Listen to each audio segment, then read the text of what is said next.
Devin Lucy with you, meteorologist Jim Sign in here too. It's a WDSU first warning weather alert day, tornado watch up for the entire region. This will be going on until 7 o'clock, as we'll see here. And it's first up, though, I want to track what's going on in the way of some strong storm activity that's here.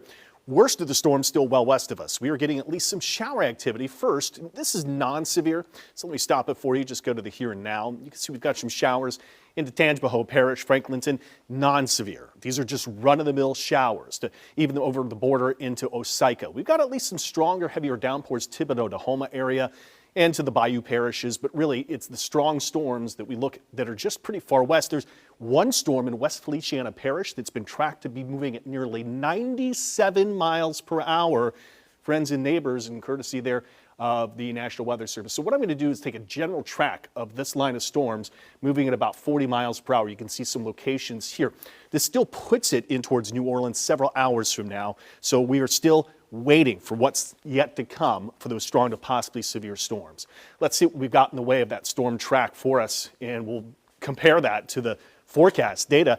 Lines up pretty well. It's maybe a little slower, but it shows by about 5 strong storms moving into southeast Louisiana. What I don't want to see are individual storms within that line breaking apart. Those have more opportunity to rotate and sometimes can be those greater threats for tornado producers. Showing in the metro by about 6 o'clock and then racing farther eastward by about 8, we get to the nighttime hours and this storm is all said and done. So there's the tornado watch until 7 o'clock, everybody included. What does a tornado watch mean? It means we're on standby mode. It means we're keeping watch of the possibility of those storms to move into the area and bring the threat for possible strong wind gusts, which we've already had, and even possibly the strong wind gusts individually out of those storms here too. So there's a two-pronged wind threat here today of what's already going on with the extremely strong winds throughout the entire day, and the possibility that you get a strong wind gust out of that storm itself. If it's already moving at 97 miles per hour, you don't need much of a strong wind to make that even worse.